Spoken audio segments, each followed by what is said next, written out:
This episode of Super Legit brought to you by Gattaca Enterprises, Girth Energy Drinks, and Phyllis, not Meredith.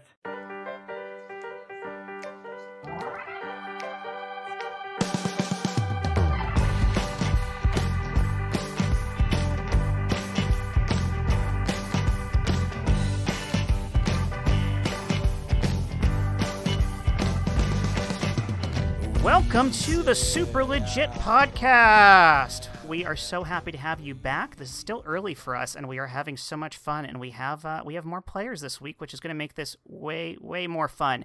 I am Jet Kaufman. We have an amazing cast. Let's start with our old regular Josh Spence. Josh, what is the name of your first pet? Max. He was the best dog ever, and may he rest in peace. Oh. Tell us more about Max. I want to know more about. You said he was a dog? He was a dog. He used to do you guys have seen Scooby-Doo, right? Where he eats a Scooby snack and then he wiggles and he explodes. He would actually do that. He would run circles around the coffee table and then up the stairs, down the stairs, counterclockwise on the coffee table, and then take a nap. He was the best. That's adorable. I love it. Oh, I want one now. No, I don't. I have no room for a dog. I have no money for a dog. I am fine without a dog. Michael Hyman. Michael Hyman, what is love? Baby, don't hurt me no more. I think you just put it the way we all wish it would be. Thank you. I appreciate the compliment. We have Ali Mar here. We are so happy to have her back. Ali Mar, do you understand this question? I guess not.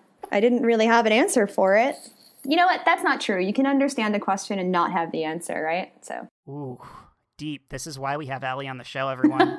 So happy to have her for that. Chris Sanders, if I told you you had a nice body, would you hold it against me? Yeah, of course. You don't even have to tell me. Well, I mean consensually, of course. Like, I would still ask you. It's also COVID-19 right now, so it's like if you did, we'd be breaking protocols. But they came out like several weeks ago. Actually, NPR was all like, "You can hug, but with very strict be masked. It's better from behind." This is getting good. Isn't it always? Quick.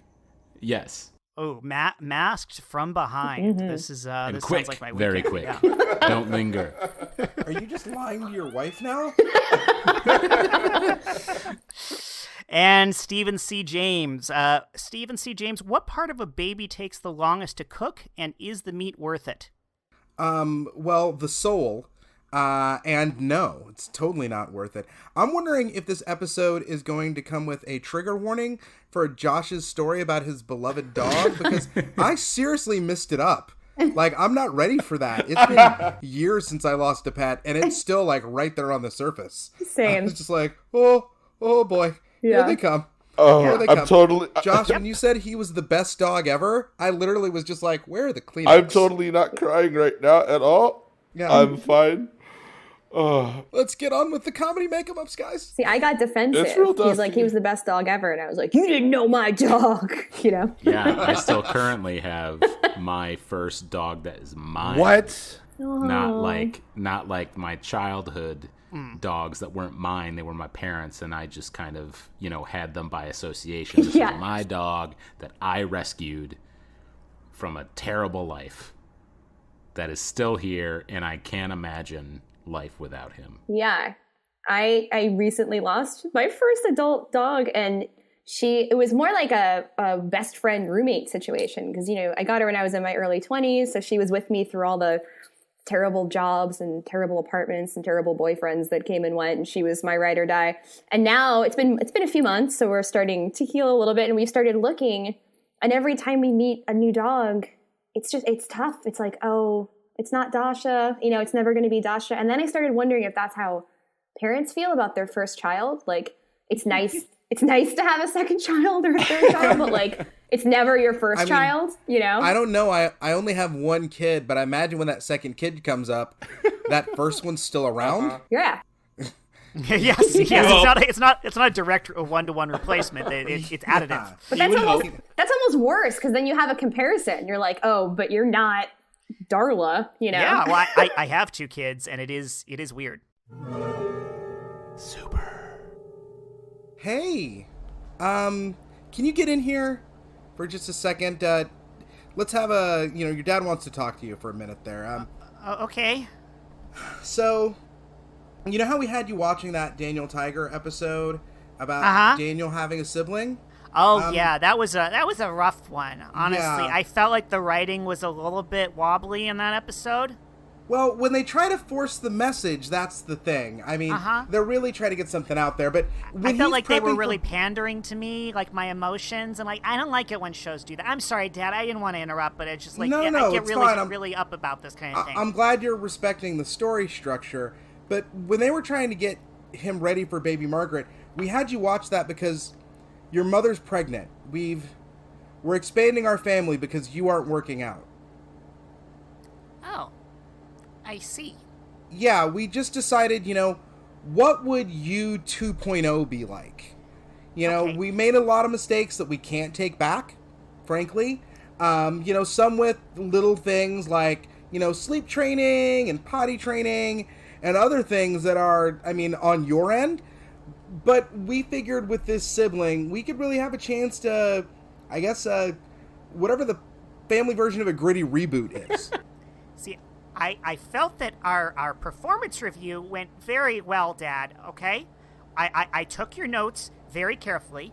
The crayons have all remained in Roy G. Biv order, as you requested. And I thought that was wrong at the time because I will remind you that indigo is not part of the rainbow anymore, but you were very adamant that we honor the classics. So, I listened to notes like this, Dad. I don't understand.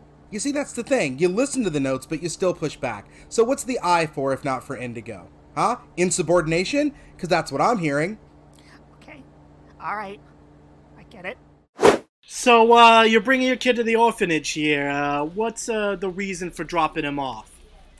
We got a better one. I figured I did this with my Honda CRV. I got a newer model, so I figured the orphanage. I don't even need to know the trade-in value. I can't tell you how many people drop their kids off for this exact reason. Can I ask real quick, do they usually have the kid in the room when you two are haggling over the offer? Oh, yeah, well, this is Yeah, when the yeah, exchange happens. Like, you're coming with me now, boy. And this kid is great. He is fantastic. Honestly, if we hadn't gotten this amazing upgrade, 0 miles on this kid. You can't say no when opportunity everywhere. knocks. This is the first time I'm hearing this, Dad. You've never said those words to me before. Sorry to interrupt the whole family moment or anything, but boss, I got another truckload of the DeVos special. You just want me to put in the normal place? Yeah. Just take them around back and put them in the dock, and we'll get to them when we get a chance. I'll tell you, inventory skyrocketing. It's skyrocketing. I got 2 more trucks of the Wayfair special coming right after this. Ooh. Business is booming. End scene. Super. Mr. Michelson, I just want to say we appreciate your patronage here at Gattaca Enterprises. We're happy to create a kid for you. I just want to point out the fact that you want him to be a 6'6" shooting guard with 3% body fat. That doesn't necessarily translate. He'll become Michael Jordan, Mr. Michelson. I'm planning for the kid's future right now. Mm-hmm. You're telling me you can't deliver that at Gattaca Industries? No. He's going to be 6'6", bald, earring in place already, so you don't even have to buy an earring. 3% body fat. Again, he'll also have a 54-inch vertical leap. But I just want to promise you that Live finds a way. Like, he won't necessarily become Michael Jordan. He might like baseball and be more inclined to baseball than basketball. You have to accept that. Well, Michael Jordan would have been a baseball star if there weren't a strike. So this is sounding pretty good still. I don't understand what's going on here. Sir, with all due respect, we both know Michael Jordan could never have been a baseball player. Whoa.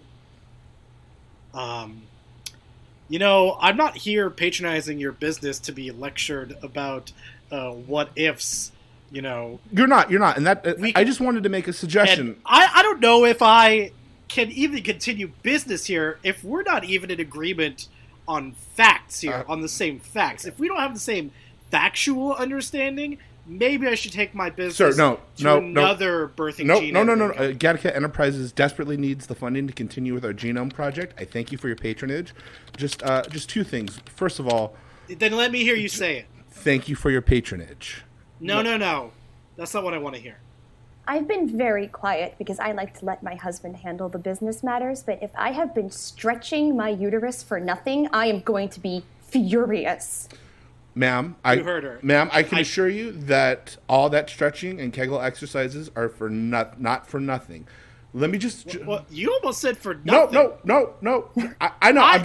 I know a Freudian slip when I have heard one. All I'm just saying, sir, is that you wanted 6'6", 3% body fat, bald head, earring in place with a 54-inch vertical. All of that's wonderful, but. I mean, if you can't do the earring, we can buy it ourselves. Scottie Pippen was a better player. Don't give in to him. Do not. We are paying premium for our dream scenario.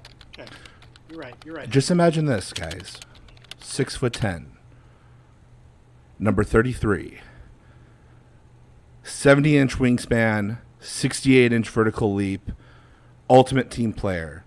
Guys, I can put you in a Scottie Pippen right now.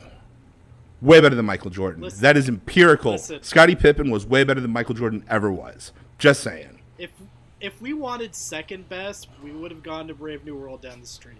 So, I mean, I'm counting on the shoe line, to be honest. I don't know that much about sports. He sold me on this idea, but I know that he has great sneakers, and we want the income.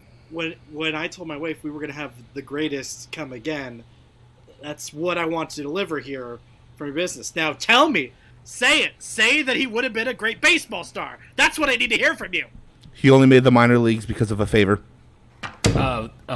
Sorry to interrupt this DNA editing familial moment, but boss, I got 2 truckloads of the Dikembe Mutombo special.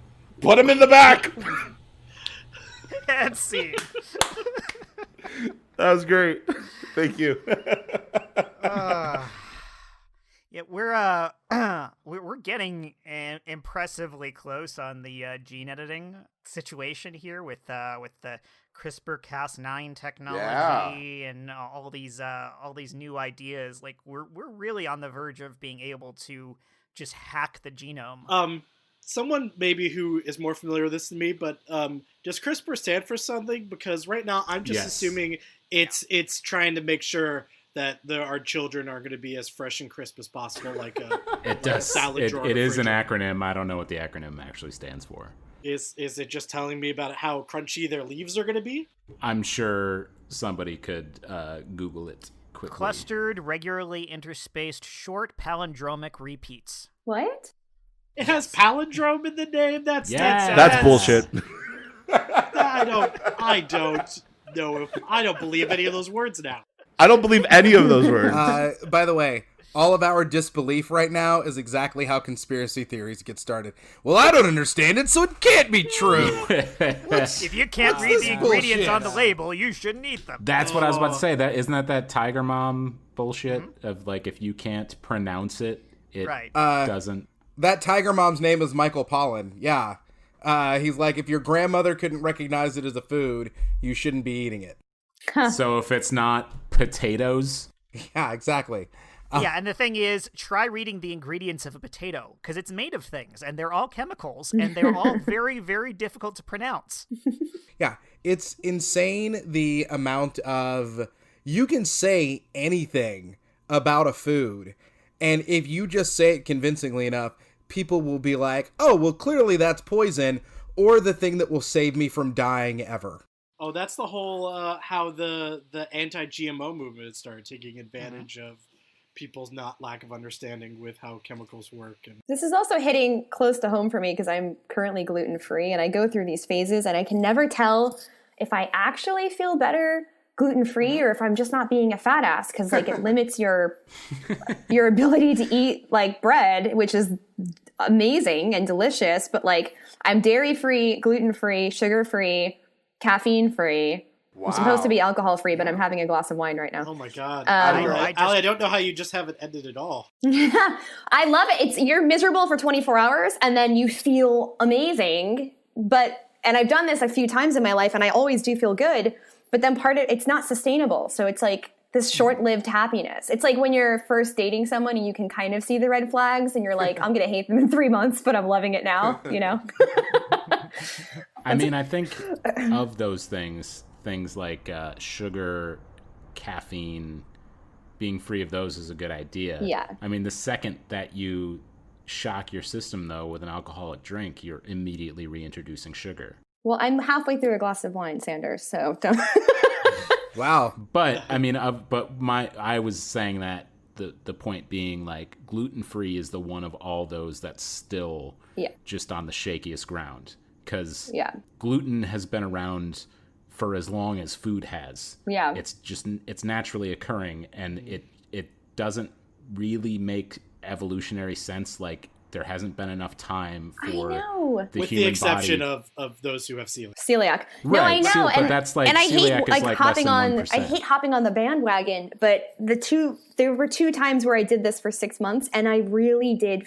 I felt amazing, and so it's sort of like, well, do I have a sensitivity to it, or is it just change how I? Is it because it's forcing me to think about what I'm eating, you know? The important one that's come up recently is they've figured out that, because there's been a lot of pseudoscience around the idea that gluten is just plain bad in general, which has thrown a lot of people off. And then gluten sensitivity, they've done a lot of tests on and found that they do double-blind studies and find that the people who claim they're gluten sensitive are absolutely positively not. Oh, no. But what they have found is that there's what they call FODMAPs, which are classifications of different types of sugars that the body metabolizes in certain ways. Those correlate very, very strongly with foods that have gluten in them, and there are definitely FODMAP sensitivities. And so the prevailing theory right now is the people who think that they're gluten sensitive are in fact FODMAP sensitive, and when they eliminate gluten, they're happening to eliminate the thing that they're actually sensitive to. That sounds like it's part of an RPG. To put it in layman's terms, people feel better when they don't have pizza for dinner that they then have for dessert that also winds up being breakfast. Yeah. Yes. Yeah, because that's like the reason why, like, when my wife was on, like, before our kid was born, and she was just like, fuck it. You know, wait, she what was on, she like, doing again?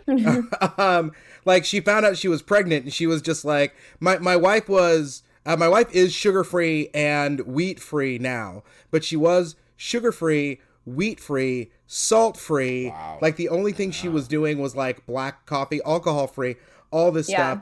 And then basically when she found out she was pregnant with our son, she was just like, well, I'm not going to torture myself while I'm being tortured from the inside. Like, I'm not gonna get like dietary Stockholm syndrome. Yeah. So she's like, the enemy lives within me now. And it's also super. So yeah, I've been feeling a lot better lately. I've been trying this whole elimination thing, you know, cutting certain things out of my life, seeing what kind of impact they've got on me. So I feel healthier. I feel more alive lately. All I did was I stopped hooking up with random people at clubs. You know, it was 2 or 3 people a night I was fucking, and, you know, I feel better now. You know, less itchy, a little less tired. You know, I think that might have helped something. You know, I might have an allergy to sex or something. You know. Sure.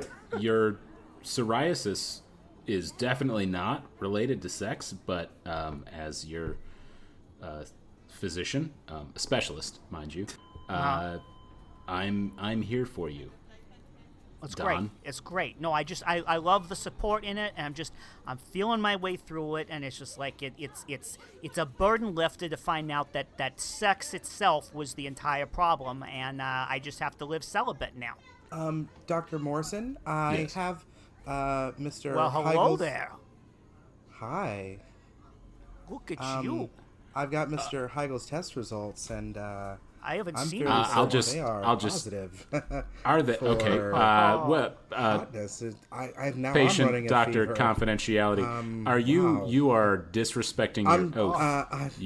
I'm took, sorry. I should nurse. Do you live around Probably here? just hand those to me and not again. I'm sorry. Just I'll be at the front desk. All right. Oh, yeah. No. were you talking to me? I'll be finishing up your real. Okay. All right. It was nice seeing. Okay. I'm sorry. You should have not. You anybody? should not have known another patient's test results. But since you already do, he is positive. Malignant melanoma. He's gonna die. Oh. Wow. But let's he take married? this at. You know what? These don't show marital I couldn't status. help but over here. Well, hello. Nurse, welcome back. Sorry. If you have malignant melanoma, I'm not looking for anything long term, but I'll No. I'll He get the doesn't. photos. The patient whose results you just handed me. But I'm happy to that's hear you're who not looking has for anything long term. That's good malignant news. I'm melanoma. sorry. I couldn't help but over here. Did you just tell another patient that I have cancer? I can't help but feel this might be partially my fault. I'll be at the It front is. desk. I think it's all your fault. Well, no. I mean, he handed me. I'm the doctor. Okay, so I have all of the privilege in I this didn't situation. put a post-it on it that said "read aloud, please." But Right. but we're all Yeah, no, get off her back. All right, she's working real hard here. All right, you know she's put in a long shift. When does the shift end, by the way? I am done at 5. Listen, why don't you take a look at that gentleman and tell me you could keep focused on your whatever is going on, okay? Look, he's right. a very attractive man. That's not the Yes. question I have. First off, I'm curious as to why you have a doctor's office. Your practice is all just one room. There's no Open floor plan. it's- That's the big thing these days, right? That's open floor plan. Yeah, I mean, it's come on. efficient. You know, it's He's a the little bit Netflix more of inviting. doctors. Yeah, absolutely. And- Also, just real quick question: what do you two think of each other? Yeah, the nurse and melanoma person. I mean, once in college. I have a name. I didn't get the name. So Gary. You You call me Gary. Gary. Okay, yeah, because Gary, you're kind of you know, I swing both ways, and again, it sounds like both of you don't have a long-term thing ahead of you. So like this could be Mine is not by choice. okay, but like seize the day, you know. Yeah, sure. I'm down for a cancer fuck.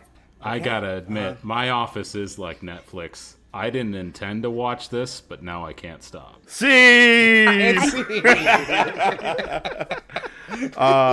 Mike, I believe you have some mid-roll reads for us, right? We've been actively recruiting some new sponsors for this illustrious podcast, and Yeah, I do. Let me play that tape for you. I mean, we've had some wonderful sponsors in the past, such as Pod Chicken for your podcast, store brand ice cream because you don't deserve anything better, and this. Spider silk undies. That's right, Spider Silk Undies. Yeah. I wear those even for my socks. Michael, what do you have? Ben, do you want to get in on a conspiracy theory? The government is trying to give you weak energy drinks. Do you want to fight back? Try Girth Energy Drink. It's testosteronific, manly energy for all your manly needs. Don't listen to me. Listen to our spokesperson, Angelica Houston. She was just here a second ago. I don't know where she went. That's part of the conspiracy. The government is taking Angelica Houston away from you. Do you want to stampede the steps of the Capitol? Yeah, you do. Give the government a triple threat with Girth Energy Drink. You drink Girth, and you'll feel yourself expand to manly levels. Girth Energy Drink. Oh yeah, that was it. I myself tried Girth. Proud to have them on board. It's viscous. I'll say that. I love that. At least, I mean, I don't know how many mid rolls we have this week, but 2 of them are about dicks. This is I don't see how that one was about dicks, but go right ahead. I actually appreciate that it was about girth because I don't think girth is talked about enough, to be honest. Sure. Yeah, everyone focuses on length, and like that's the least beneficial thing, I would think. I Well, mean, you're I will wrong. say, people always complain that Judd Apatow's movies are too long. I think they're too girthy. The girthy. I don't know. I think I enjoyed that level of girth. yeah. I'm fine with the sponsors until we get Ferrari and I would be fine with girth replacing depth as Yeah. an adjective. Yeah. Those are completely separate things. Yeah. Now, Chris, I believe you have the next ad. Yes, I do. Awesome. Guys, are you the type of man who demands to look your best even in these uncertain times? Do you know that guy who's kind of short, plain looking, but he knows how to dress and all the ladies' heads turn? Well, why should your dick be any different? Introducing Cockware, custom costume condoms. The first condom with outfits for different occasions, like a tuxedo for a special event, a cowboy outfit when you want to show her your rugged side, a flannel button-down for those cozy nights in, and of course, an Ed Hardy t-shirt for when one just isn't enough. What's that? You think dressing up your dong is silly? Well, would a man's man who gets laid like every day think it's silly? Would ya? Mark Wahlberg? Hey, it's Marky Mark. Yeah, from Marky Mark and the Funky Bunch, but now it's totally like Marky Mark and the Funky Bunch. That's right, I get laid like every single fucking day, because I use custom condoms. Yeah, that's right, but I use the birthday suit, so it's like a clear condom, because my dick is already so fucking fresh that I just get in there. Rooty tooty fresh and fruity, motherfuckers. Yeah, say hi to your mother for me, because I already did. So shut your mouth square, and get Cockware, because your dick has a mind of its own. I'm so happy that we have Mark Wahlberg working with us as often as we do. Like, it means a lot that he's reaching out to, I mean, with the shutdown, he's just looking for work like everybody else. Oh, I was actually going to say, I'm surprised he's not more involved. He's probably got a lot of time on his hands right now. I thought it was going to take us a while to start getting celebrities on our show on a regular basis, but he just jumped. Once we had that movie pitch from as Jesus Christ as a public servant. I mean, he was. Well, he heard this podcast was a disaster and he couldn't help himself. Yeah, he's like, that's my brand. I want to ask you guys, going back to the ad read, I thought it was interesting how they were talking about rugged wear. Like, what are you wearing to convey to someone that you are in fact rugged? A tool belt and Timberlands. Chest hair. Phone holster. Did you say phone holster? I heard phone holster, yeah. Oh, like when you have blisters on your hands. You're like, hot damn, that guy can carry an axe around. Ooh, there's something we need to make. There's a product, would be a pliable temporary blisters for your hands when you want to look rugged. To show off. Aren't. I'll pitch that to Marky. Well, usually when somebody's looking to look rugged, it's because they want to seem like they're really tough and they can like really handle anything and they just don't give a fuck and will destroy anything that's in front of them. And that's why I keep my police uniform handy. Nice. He's not wrong. He's not wrong. I can say that. I'm the black guy on the podcast, right? I should totally be the one who's clearly saying that, right? Okay. Yeah. Just making sure. Absolutely. Yeah. Just making sure. Yeah. I feel like we do need to make sure every episode at one point, Steven Tells everyone he's black. makes it known that he is the black guy. Yeah, I feel like I have to do that because vocally it's not always immediately clear. And then some things I say, people will just be like, that guy's a fucking bigot. Yeah. And, or it's just like, oh my God, this guy's the Kristen Bell, Jenny Slate of 3 weeks ago of podcasts. And it's like, no, I'm not voicing a black guy. I am a black guy. Speaking as the fat guy of this podcast, I totally agree with what the black guy of the podcast has to say here. I support him. And I'm the girl.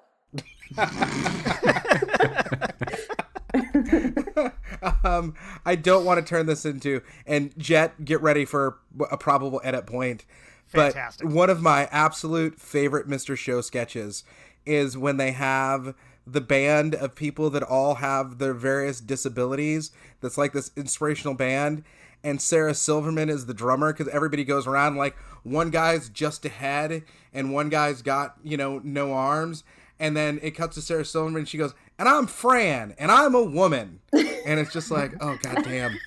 Oh, Jesus.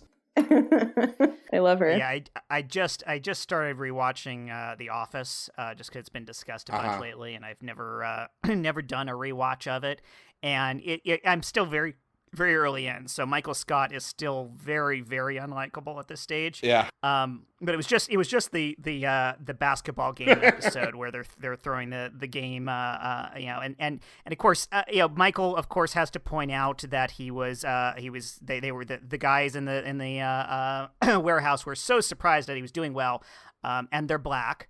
And all that's going to get called out. Did you have to cough first? Let's rewind that audio 4 seconds. Yes. You cleared your throat. I think you what nervously cleared your throat. Well, I was specifically mimicking Michael I Scott's could hear thing, you looking over both of your shoulders first. The gabagool's not going to get you. It reminded me of like white suburbia, like when you have to say someone's black is oh, did you see the black guy? Yeah. You're not allowed to use that as a description unless you're whispering it. It's he was the only black person at the party. You're allowed to say he's the black guy. My friend Daphne used to talk about that in college. She'd be like, when I go to meet you in a restaurant, I get in the rare occasion when I would get there before her, she'd be like, yeah, I'm meeting my friend. And they'd be like, what's he look like? And she'd be like, oh, he's the black guy over there. And they'd be like, oh, you mean the guy in the blue shirt? Yeah. And she'd be like, come on, man. Yeah. Come on. He's in a blue shirt and he's also black. So Yep. Tomato, okay? But yeah, there was a whole thing with picking players for the team, and instantly he just assumes Stanley is going to be one of their basketball players, and of course Stanley is obviously both offended by this and utterly incapable of playing basketball. And Meredith is making a big deal out of how she should be on the team and is completely ignored, and of course she absolutely is more than capable of playing basketball, as we find out later on when she swishes our trash into the trash can. But it was just it was a beautifully set up episode of racial stereotype assumptions. The show is really fascinatingly awkward in just how much it actively calls out people for race, for physical body type, for appearance, for everything, and it just barely gets away with it by always being said by the guy who's obviously incredibly awful. I'm sorry, Jet. Yeah. Did you say Stanley or Stan Lee? I know, because I just started picturing like a cameo by Stan Lee. Excelsior! Because if it's Stan Lee, I'm going to dunk on your asses. Because if it's Stan Lee, you have to refer to him as the old guy. You know what I'm saying? You just have to get it right, guys. That's all I'm saying. Yeah. He's dead. Oh, I'm sorry. The dead guy. Well, I will say that when I saw this is my girl moment where I'm like, okay, when it comes to when it comes to superheroes, what was the last one with Thanos? What was it called? Like the Avengers, the big one. Avengers Endgame. Infinity War and Infinity War. That's it. Thank you. The Avengers, last one. So at the very end, so we went to this like screening of it. It wasn't like a special screening or anything. It was just like it was already out. But we went to the screening of it, and everyone was drinking. So we had these big drinks, and we were sitting down, and I'm like a 2-drink kind of girl, but that's it. But we had these big drinks and we were drinking throughout the whole thing. And during this part where all the women came up and it was like this badass women battle, everyone was like, woo! And so I was like screaming and I was like, wow! Like, I was so into it. And then at the end, everyone was a little more somber. But then they kind of passed the torch and made a black Captain America. And I still went, wow! I was so excited and happy. And I was screaming, and my husband shot me a look, and the whole row did that thing where they turn and look at you. And I didn't understand. I was like, it's Black Captain America. It's Blackton. Like, I was so excited. Wow. I got so excited. And no one else was that happy. I don't know why that was. Wait, did you out loud let everyone know it was Blackton? Yes. That it was Blackton? Wow. Yeah, well, it's Black Captain America, you know? I'm shaking my head. Blackton America. Yeah. But, like, that was a big moment, I felt like. Super. Listen, I know you're appreciative of me rescuing you, but it's just Electric Man, not Black Electric Man.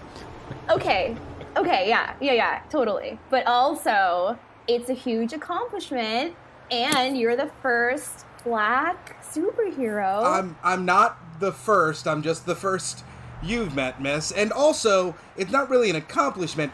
I was struck by lightning while holding chemicals, which gave me my electricity powers. I think you're being modest. Someone upstairs looked down and said, that black guy right there. See, it could have been any scientist in their lab. It just happens that I'm black. You might notice that I rescued the people on your bus. I'm not just people, like, rescuing black people. I can rescue anyone just the same way anyone could be a superhero. So it's just electricity, man. Oh, snap! Black Electric Man! Oh, Jesus. Thank you, son. You keep doing He you, rescued dog. me! You do you, homie. Okay, Jeff. me! I hate it when he does that. Jesus Christ. Yeah. It's funny because for a Jewish guy, he pulls off the homie thing. Okay, now I feel like it might be you. Like, I don't know that Jeff is Jewish. Does it matter that Jeff is Jewish? He's my neighbor. I know that he's Jewish. Okay, all right. It's sorry. okay to say it if it's a fact. Okay, Mr. Electric Man, I'm happy to be your sidekick, and I appreciate you using identifiers as what they do as a superhero name. But I did grow up overly husky, so we don't have to call me the Blob. I can just go by Jeff. I could be your sidekick, Jeff. No. It's okay. There's no way I'm going to call you the Blob. Please. That name is taken. I do not have any legal representation. So I was thinking Thick Man. Is that... No, I just, it's thick. I used to be called thicker like a Snicker. I don't know what that means, but I just heard the phrasing a lot. I spent a lot of time. I got into really... I was more of a Colossus guy, if you understand what I'm trying to say. Like, I was really into weight. Well, that name's also taken. Okay. God, okay, sure. It's just, spiders. Okay, you know what? Let's not make this sticking point. Listen, I looked at a lot of potential sidekicks. I think we pair up well. We've got this great banter. I know what it's like to be objectified. All right, so let's just go for something that has nothing to do with your looks. How does that feel to be? Hey, yo, fat ass! You saved my wife's life from that bus. I love you. You keep doing you. Thank you. I'm sorry about that guy. He's a big fan, but in the worst way. This might sound weird, but I mean, how does it feel to be objectified? I mean, that's so cool. We have electricity. Like, I wish I was objectified like that all the time with electricity. It's really not that great. Like, there are a lot of stereotypes about black people not being able to swim, and then because of the electricity, I actually shouldn't swim or I put people in danger. So then it winds up backing up the stereotype in so many ways. So it's a real hornet's nest. You know what? I feel you on that. Do you know how many times people thought I can float in water? It's not true. It's not true. I feel your pain. See, this is why we connect. So you know what? Fuck all that size stuff. Yeah, right? fuck it. Let's make this about you. Yeah. Right? Like, you're, like, super cool. Thank you. Yeah, yes. Help, my sister's drowning in the ocean. I need a superhero. Come on. Okay. I don't I float. mean, there's two of you. One of you has to be able to swim. Okay, no, well, the thing is, my powers are electrical. He just sinks eels. like a stone. Eels. Eels. I mean, this is life or death here. This is life or death. And listen, I don't want to say anything, but don't be that guy, okay? This seems like a call for Jewish Aquaman. Scene! No, I want to see what Jewish Aquaman does. What wasn't Jesus Jewish Aquaman? That is funny. And Josh, I was trying to work my way into being like, I mean, come on, your personality. I know. You're so helpful and cool, and then you help people. So, like, you give people aid. So, like, a cool aid. No, damn it. That's still not it. Oh, yeah? Yeah, and Allie chatted in, you got to use girth. Yeah. Oh, damn it. Oh, God damn it. You gotta pay attention So to these good, chats, Allie. guys. Sorry, Oh, yeah. I was trying I to gotta give you a keep that little hinteroo from the Yeah. back I line. saw that. I didn't have my chat open. That's my That was bad. so fun. Yeah. I have a real important question because we casually mentioned this a while ago and then moved way beyond it. But, No, girth is important, Mike. Yeah, it's girth. We know that. Oh no, yeah, girth is very important. Okay, Yes, just- but conspiracy theories. Ooh. Ooh, gabagoo. Call back to before the show. name. I was thinking about them lately because none of them hold up under any scrutiny. So, Wow. but my favorite My favorite is that still, even though this is the least provable one in any way, Ted Cruz's dad killed JFK, and that Ted Cruz himself is the Zodiac killer. That's my favorite. That's pretty good. Those are fun. I mean, there's conspiracy theories are like just it's almost word association. Just say 2 or 3 things that first pop into your head and you can create the conspiracy. I think what's nuts is this week it's all but been officially confirmed that we have had visitors from another world, other planets. I knew it. I fucking knew for decades. Yeah. And of course we have. The New York Times finally published their article about that the UFO specialist or whatever saying like we have pieces of craft that are not from this world. And is it this week they're going to be like officially releasing documents and such that lets people know, and it's being completely glossed over. Yep. Yeah, I've seen vague references but haven't read it, and that's odd because it's up my alley, and I'm very curious what's different about it this time from every time throughout history we've claimed the same thing. Because like that's been a thing since Roswell, where we have parts of alien spacecraft and this and that, and every time it falls apart. So I'm kind of curious what this time is far more compelling. For me, I'm like so curious about the psychology of it, where it's like why do we continuously ignore this? Because there's been enough information. Like, I'm not a huge I think they're fun, conspiracy theories. It's like interesting, but as entertainment. But like, I'm not a huge believer in them, except like when you look over decades and decades of just thousands of people recounting their experiences, it does get to a point where it's like, okay, there's got to be something there. Like, not all of these people are insane, Isn't this the first time like any of this has come straight from the government? Like before, it's always anecdotal. It's like first person encounters, but it's just some rube, easily discountable. But this is the first time the government There's been like itself. Astronauts who've come out and said it seems like government officials who are like at the end of their life and are not living in fear anymore will start to come forward. And wasn't there like a Canadian prime minister or someone who came forward and was like, absolutely, this is a thing. Like, I'm not afraid to say it. But we do frequently find with some of those, like it's been a common thing with pilots that they've indicated UFO sightings, and then when we actually investigate the evidence, we find crazy things like it was literally the moon. Yeah. And everything lines up to do the fact we find that? Well, yeah, because as a bunch of different people are able to back up the information by following records, following all the information they had, their flight plan, everything else, and realize exactly what they were looking at was absolutely a full moon. But like little things like that keep happening where you get experts, and experts are as open to bias and error as anyone else, especially if it's something slightly outside their field. It seems related to lay people, and it's like, oh my God, if a pilot said they saw it, it must be real. But it's like, no, a pilot saw something and didn't fully understand what they were seeing. Is that true, Jet, or is that Big Earth talking? Well, Big Earth.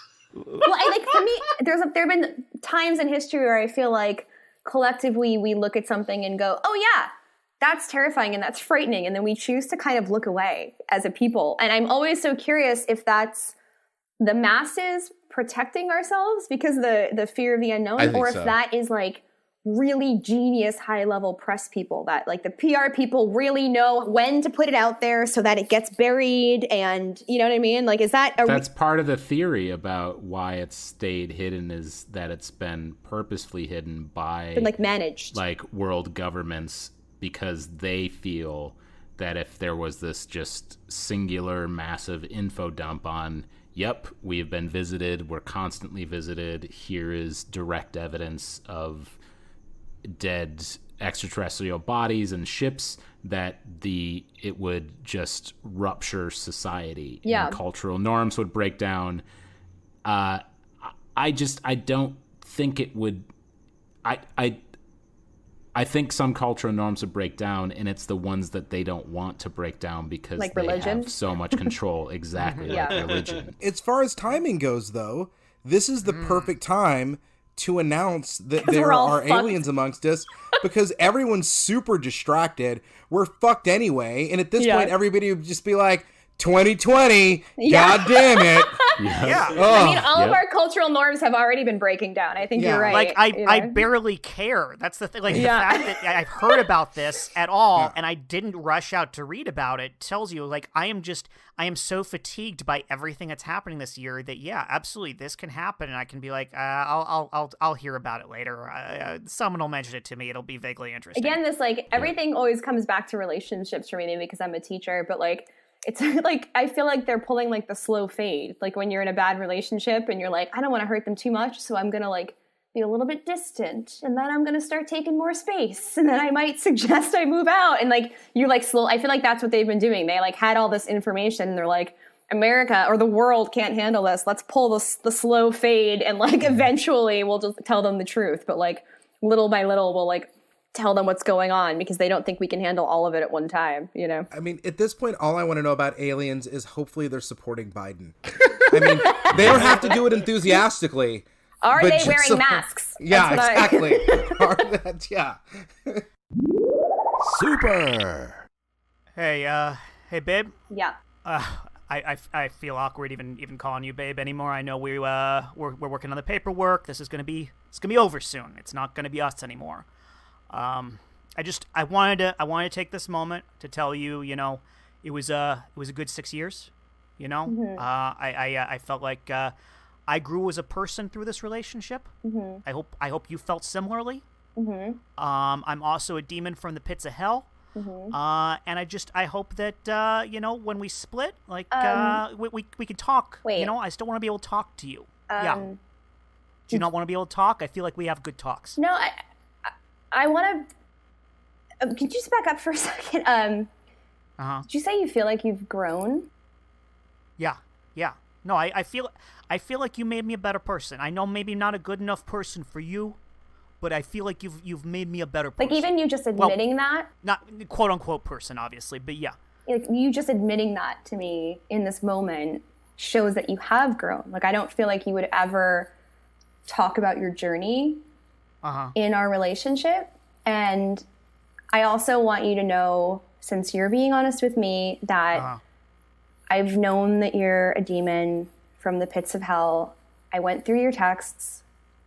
When you would fall asleep early on the couch, I would go through your Instagram and delete all of those Instagram models. But I know that you're a demon. And that's not why we're not together anymore. I just want... No. Yeah, no, I know. I absolutely know. I mean, there were signs. It's just, we're different people. You know, like there were lots of signs. Like when you would brush your teeth and the toothbrush would just catch on fire. Like that wasn't the Chinese food, you know? Cut to him brushing his teeth. Fuck my eyebrows! I just got them done. Oh, I'm sorry. Ken, come on. I'm sorry. Spicy food. Cut back. Yeah, I mean, I know. That's not Chinese food. Like I've had Chinese food, you know, and I've never had my toothbrush. Well, it's the thing. You got to understand. I had never had Chinese food until I came up here and started this thing with you and realized that I wanted to continue masquerading as a human for as long as I knew you, because I wanted to be close to you, and I was willing to give up all of that, all of the power, all of the flaying of human skin from their bodies and watching them burn in pits, which is just, it's addictive, you know? But I was willing, I was willing to give all that up to be close to you for just as long as you would have me. Yeah, and you don't think the weight of that doesn't like haunt me? I mean, I know that by signing this paper and getting divorced that you are going to be sent back to hell. And I did consider that, but at the end of the day, you don't respect my yoga practice. You don't respect the fact that I don't want to... just because... Hold on. No, let's back up on that one a little bit. Because I pushed you to make it hot yoga. Okay, all right? I thought hot yoga... Like, I was trying to meet you halfway on that one and do something that we could do together. It's my truth, Ken. You don't have to meet me halfway. Cut to hot yoga. Ow! Ow! Stop! Oh my God, it burns! Stop it! What? Oh my God, Ken! You Epic. can't touch the clients like that for multiple reasons. My mat's stuck to my skin. Cut back. I mean, I wanted to be a part of your thing, okay? Okay, but Is that so wrong? No, it's not. But after you burned Beth, you ate her, and that was the last straw. I didn't want to waste the meat. Did you want me to waste the meat? I feel like that's more disrespectful. She's already dead. She's already cooked. You're just gonna What is this, Avatar? Did you pray over her first? I'm saying so. Maybe if you had opened up at the beginning of our relationship. Hold on. That's offensive. That's offensive. You understand? I don't pray. I don't pray to that man. Okay? I do not believe in what he represents. Okay? All right. That is not my God. Oh, I'm sorry. I wasn't trying to offend you. I don't know anything about demonology, and you never shared that part of you with me. I mean, that's the problem. Yes, that is the problem. Listen, pal, you can pull up some fire and brimstone, and you can sleep in my den of hell as long as you like, pal. Okay, I know things will work itself out. Thanks, BL. I really appreciate the friendship. I know it's been a long time. I kind of ghosted you there for a while. Speaking of ghosts, I wanted to tell you something. You're not quite the demon that you used to be. I remember when you were down here, you were in the 7th layer of hell, and muscular as all get out, and you fall in love with an angel upstairs, and, well, you really packed on the weight, big guy. What happened to the demon I know that was all about wailing and gnashing of teeth? Where did that guy go? Oh, he's still here. He's still here. I can wail with the best of them. I just, sometimes I like to sit back and watch a Sex in the City too. Have you ever watched that? It's full of sin. Sex in the City? Are you asking me about? Remember, we were a bunch of gabagools going down the New Jersey Devil Turnpike, turning heads all over the place with our super hot demon bods. Yeah, how could I forget? Those were the days. Those were the days we were just tearing it up. Cut to Elizabeth at brunch with her best friend. Girl. I know. I am so glad that you are done with him. I know. I can't stop thinking about him, though. What? No. You have got to exorcise him, literally from your mind. All right. Steph. Now, the sex was so hot. Okay. All right. You're just saying that because he's a demon. Oh my God! Tell me about it. The sex. Oh, sorry. Did you need more? No, I'm good on my mimosas? Arnold Palmer. Thank you. I'll have another margarita. Okay. All right. Do you want to? Listen, this is the third time you've come by, and we don't. Do you want to sit down? Do you need a friend? No, just chill. I'm not allowed. We won't. You're not going to get in trouble. Yeah, come on. There's no one else. Steph used to blow the listen. owner. You're fine. Just have a seat. Oh my God, really? Yeah. Oh my God, he was the worst. I mean, and that's what I'm telling you. I've dated, not. Oh, she knows the worst. You know. Yeah, just the absolute worst, right? I once sucked off a haunted statue. Awful, so awful. And that's what I'm telling you, girl. You know what? Was it in statue form while you were doing it, or was it in the haunted? I'm sorry. How are your teeth? Terrible. It was awful. It was a terrible experience, and did not call me. Oh. Yeah, like it was my fault. You know what you should do? You know what the best way to get back at him would be? I feel like it's going to be sexual. Live your own truth.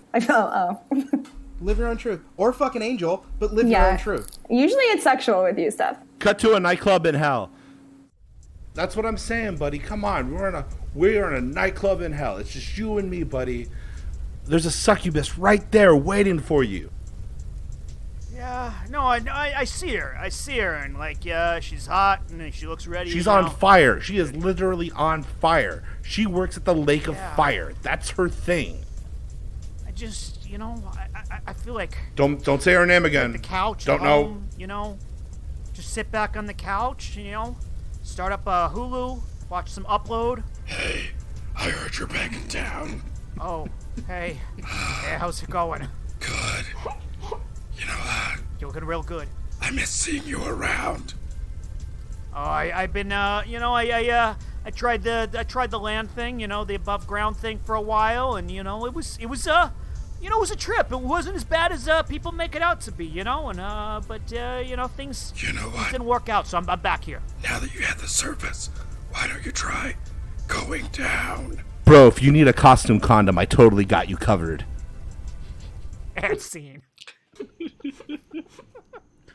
Steven, that was I perfect. thought I love sounded demons. sexy. Those satisfied sighs really sound like we've accomplished something.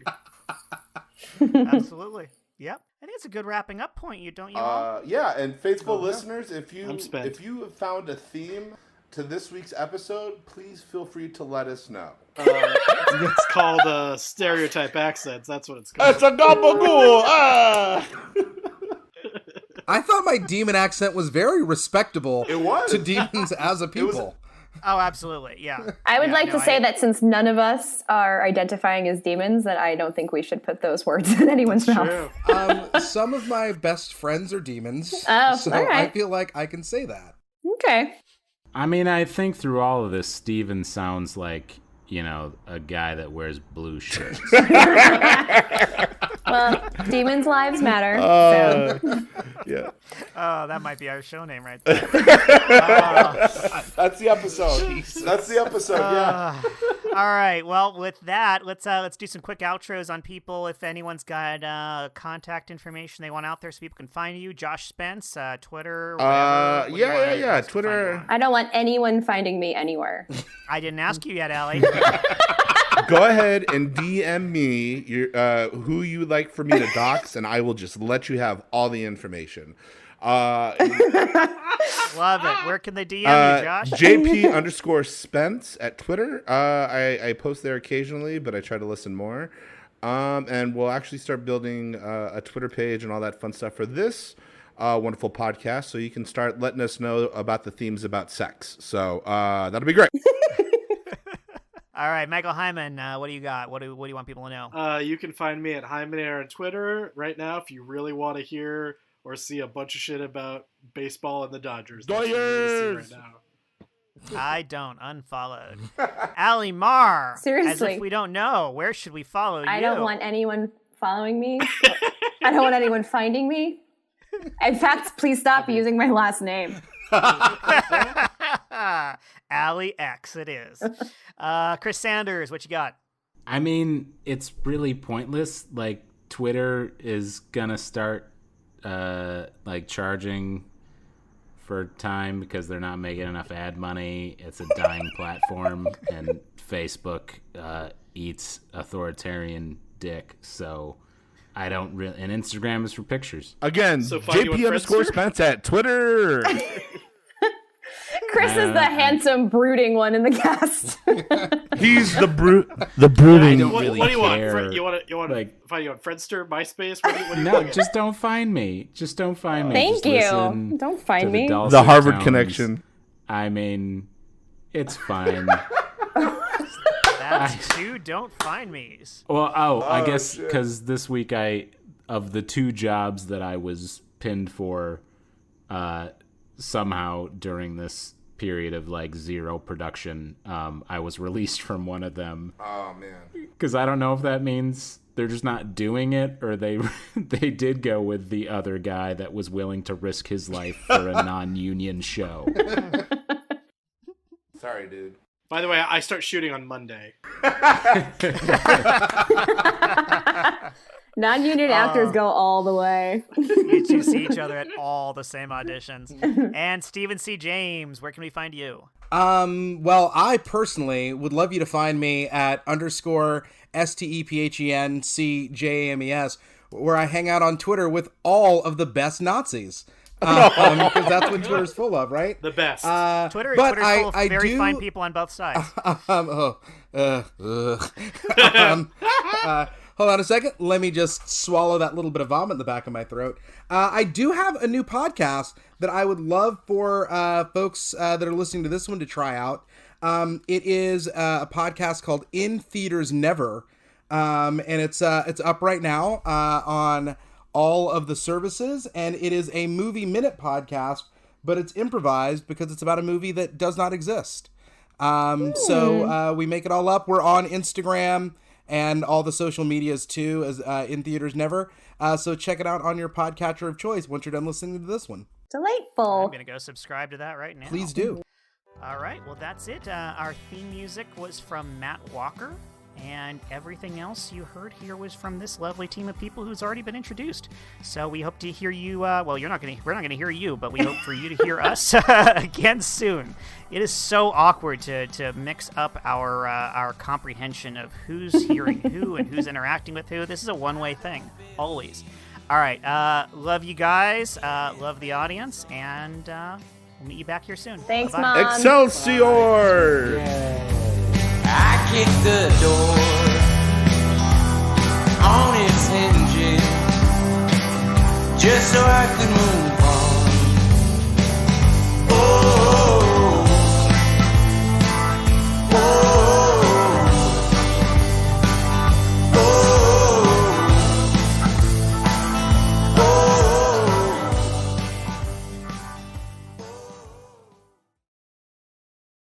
Hey, it's Marky Mark. Yeah, from Marky Mark and the Funky Bunch, but now it's totally like Marky Mark and the Fucky Bunch. That's right, I get laid like every single fucking day, because I use custom condoms. Yeah, that's right, but I use the birthday suit, so it's like a clear condom, because my dick is already so fucking fresh that I just get in there. Rooty tooty fresh and fruity, motherfuckers. Yeah, say hi to your mother for me, because I already did.